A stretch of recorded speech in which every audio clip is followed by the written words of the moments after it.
This is Callum Harris reporting for Boxing Mad Magazine podcast. On the line with me, I've got Southern Area Champion and the baby-faced assassin, Mitchell Smith. Mitchell, I'm very well, thank you. Callum, how are you? I'm not bad, thank you, buddy. Now, for 2013, how would you round up 2013 for you, mate? It's been a bit of a quiet year for my team and myself. Obviously, only fighting twice. One of them being the one-round knockout, and then the other one being a tough 10-rounder against obviously Scott Moises for the Southern Area Super Featherweight title. You know, winning a title was nice, but I would like to have been a lot busier than what I was. You know, I had to pull out twice due to 2 injuries. I've just been a bit unfortunate more than anything. And hopefully that 2014 I'm busy and I'm winning more titles, and I'm looking to get sort of towards the top 10, top 8 at the end of 2014. So, yeah. So how's the hand, mate? Is it yeah, it's healing up well. I've seen physio and that and hand specialist again recently, and about another week without punching, and I should be back and ready to go again. So I can't wait to start hitting something again.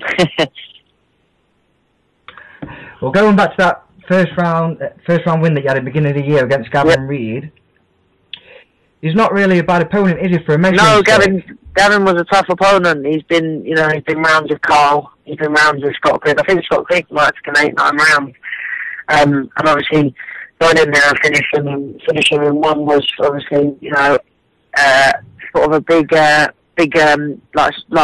a shout out, really. You know what I mean? I sort of put myself out there and sort of was letting people know that I was there to mean business, and yeah, and then I went on to win the Southern Area. So it was a good win for me, because it was there to do I was there to do the rounds more than anything, and I sort of got him out there in like 2 minutes and 40 seconds. So I was over the moon with a first round knockout. Yeah, well, every indication, mate, would have said that Gavin would have took you a few rounds. I mean, looking back, Stephen Smith went full 8 rounds and went to points with him after Stephen had 7 rounds. Scott Quigg went 9 rounds, like you've just said, for an eliminated for British title after Scott had 18 fights. Carl blasted him out in 2 for Celtic title, but he'd only had 7 fights. So to be fair, mate, what you did, you outdid all them guys who were mentioned there. Yeah, I mean, it was, I asked for an opponent, like when I spoke to my coach, Jason Rowland, and, Jason's good because he always asked me, what do I think, who would I like, and I sort of said, just get me like a tough opponent that would go the distance with me, and someone that I wouldn't be able to just bully out of there, and, I knew that's why I was like really nice and relaxed before I went out there, and, when I was in there, I wasn't trying to blast him out, but obviously the punch that caught him cold, and it was a punch that sort of come from nowhere. I was sort of aiming towards the body and throwing one over the top, and it caught him cold, and and it was over from there, really. But I was over the moon with obviously getting him out there quickly. But like I said, I've only done 11 rounds boxing this year, and obviously I'd like to have done more. I'd like to have kept busier. So you like big challenges, you want harder fights looking into 2014. What fights were out there for you, do you believe, in 2014? I'm looking at, like I said earlier, I'm looking at like the top 10 in England for the 2014. I want English titles, I want, obviously international titles towards putting you towards obviously higher in the world rankings, and I just want to be like on verge. I want to be like close towards the end of 2014. I want to be close to British title. If not, if things go right, if not a British title. So people may say rushing. I just want to keep busy.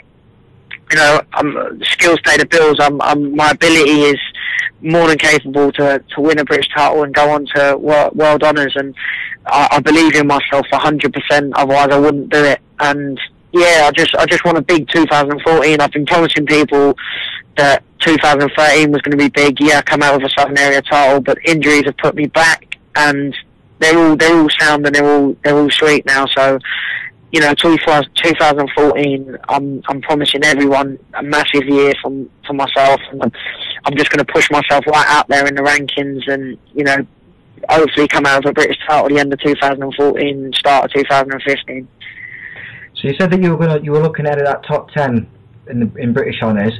Is there any fighters in there, any names in that top 10 that you've got your eye on, that you fancy? You know, at the end of the day, I just want to prove to all the British fans, to all the boxing fans, that I am number one in the super featherweight division in England. It's as simple as that. So anyone that I get to fight will be beaten. It's as simple as that. I'll beat anyone that is put in the ring because I'm number one. I'm obviously, you know, there's been a lot of talk about myself and how I'm like one of the top British prospects, but I'm looking at myself now as like a little bit more than a prospect. You know, I'd like to think that I'm up there with some of the big guns now, and I'm, you know, obviously I haven't yet proven it. I haven't yet proven it, but you know, I want to prove it. So when I do get my chance, you know, I'm gonna take it with 2 hands and prove to everyone, you know, what I can do, because no one's seen the best of myself yet. And you know, people have looked at the Scott Moyes fight and have gone, oh, you know, Mitchell Smith, yeah, he's good, but he's beatable. You know, we can do this, we can do that. But Scott Moyes would give anyone troubles. I mean, he'd give Stephen Foster Jr. troubles. He would give anybody troubles at that weight. I mean, he's like 6'1" and super featherweight, and it's ridiculous, you know. So he didn't make it a fight, and you know, he done what he needed to do, and he made it tight. So I mean, you know, it was just one of them fights that I had to take for the title. And yeah, basically when I step up in class, you know, people will understand, you know, that I deserve to be like up there with the big guns now.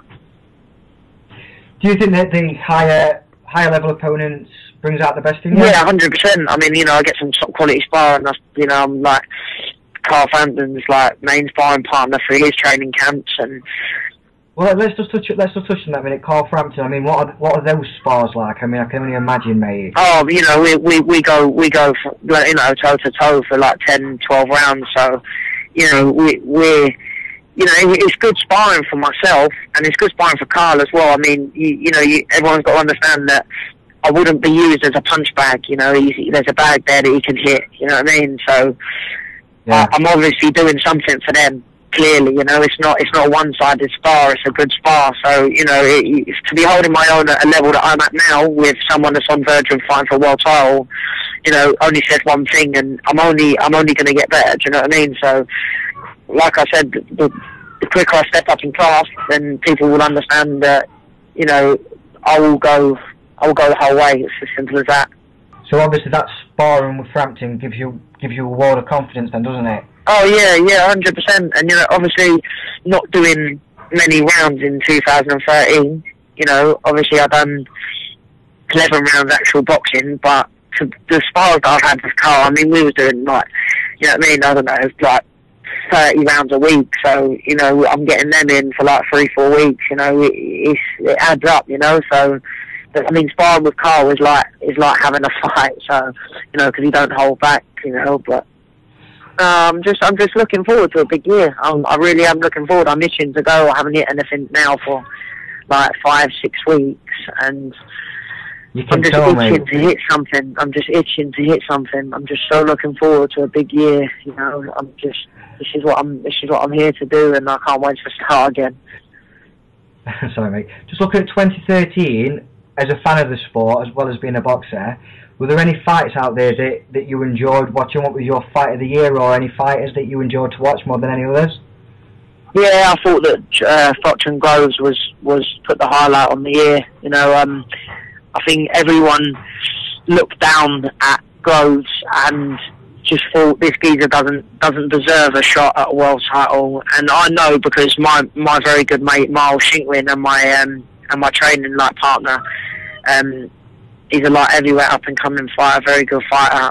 He spars with George, and you know, Miles, like, he handles most people, and he turned around and said, like, George is on fire. And I mean, everyone knows George Groves is a class act. He's been a class act amateur at world level, and he is a pro at world level.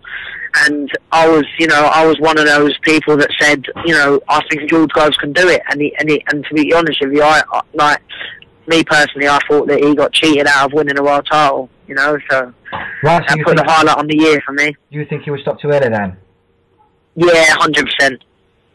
100%. He wasn't, he still had his senses about him. He wasn't completely gone, and in a world title fight that should have been left at least a few seconds, at least 5-10 seconds for him to maybe have held on. If he had been carried on getting clumped, fair enough, but he was still, as the ref jumped in to stop it, he had his arms out to sort of try and hold Fox. So, listen, don't get me wrong, he was hurt, but he wasn't, I don't think it was at that point of the fight to be able to stop it. And he was ahead by a country mile as well. So what would you say then to call for out, rematch or retire? Which some of the Groves keeps calling out. At the end of the day, I mean, he's got to look at it from his own. He's not going to take a fight that he feels that he's going to lose, and maybe. I mean, I personally thought that if I was in Carl Froch's position, I would either try and obviously look for one more payday and get out, or obviously retire, because I do personally think that Groves has his number and Groves will beat him. 10 times they fight, 10 times Groves will beat him. I just think he's a better boxer, he's a better fighter, and he's a strong man as well. Everyone says that Carl's got he's got this iron chin that nobody can knock out, but Groves has proved that he can hurt him as soon as he hits him, and that's it for me basically. That's what I think. Brilliant. Well, thanks for joining me today, Mitchell. Thank you for the interview, and that has been brilliant. No problem, mate. All the best in 2014. I hope obviously you get the honours what you're looking for. We all know that you're more than capable of doing it. We hope that you get the chance to show it, mate. Oh, me too. Well, you need the fights. How many fights just out of interest, mate, are you looking at having in 2014? You thought about things like that? 5, 6. So a lot more busy. 5, 6 good fights, 10 rounders. Yeah, a lot busier. Yeah. Frank's got this new deal with the Copper Box, and obviously he's always got your call, and I do believe that I can have a busy year and a good year at that. So I'm looking forward to it. Alright, mate, well, all the best anyway, like I say again, and I want to try and get down to you this year, because I wanted to get down to you last year, but we're only fighting twice. I struggled like, so. No worries, thank you.